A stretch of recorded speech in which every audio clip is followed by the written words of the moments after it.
All right, let's look at the homework 4.2, problem number 9. All right, so we have this function. This is just a cubic function, so it's nice and continuous and differentiable over this closed interval from 0 to 2. So there's no problem satisfying the hypotheses of the mean value theorem. All right, so let's see.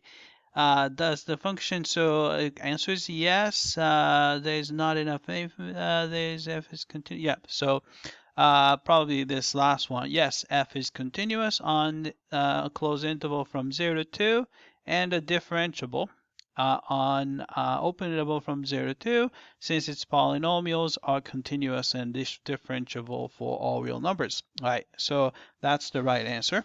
All right, maybe I should check that. Let's go ahead and check the answer.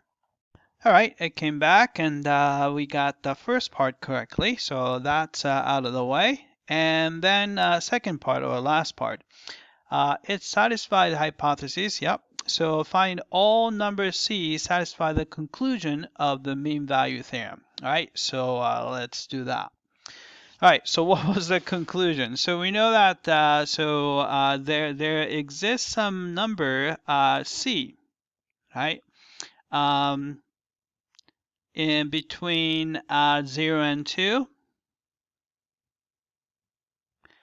such that f prime of C is equal to, all right, so f prime of C is the slope of the tangent line, and then we look at the slope of the secant line, so you have f of, so this is our B, so f of 2 minus, this is going to be our A, right? So A is f of 0 all over 2 minus 0, right?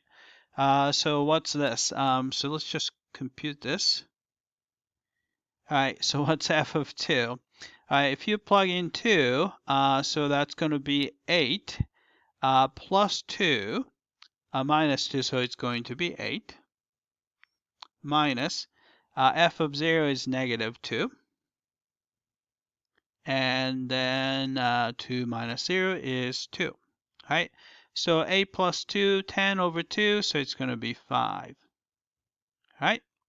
And the derivative, so we have to find f prime. So f prime of x is, this is just a power rule, 3x squared plus 1, and derivative of negative 2 is 0.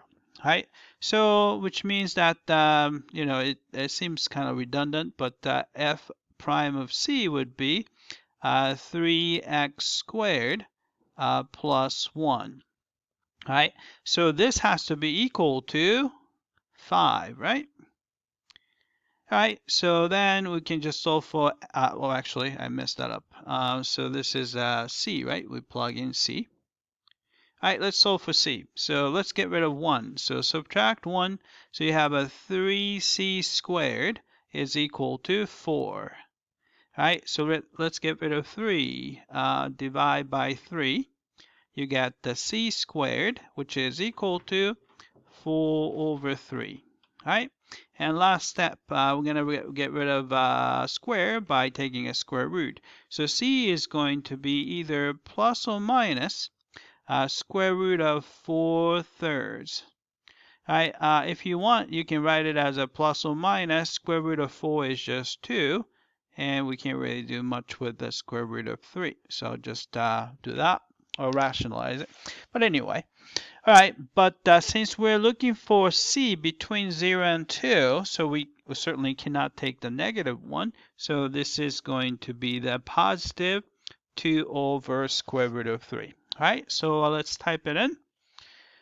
Let's see.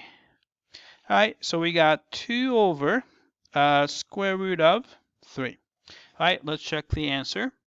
All right, I came back and looks like we got this one correctly. All right, that's it. I hope that this was clear.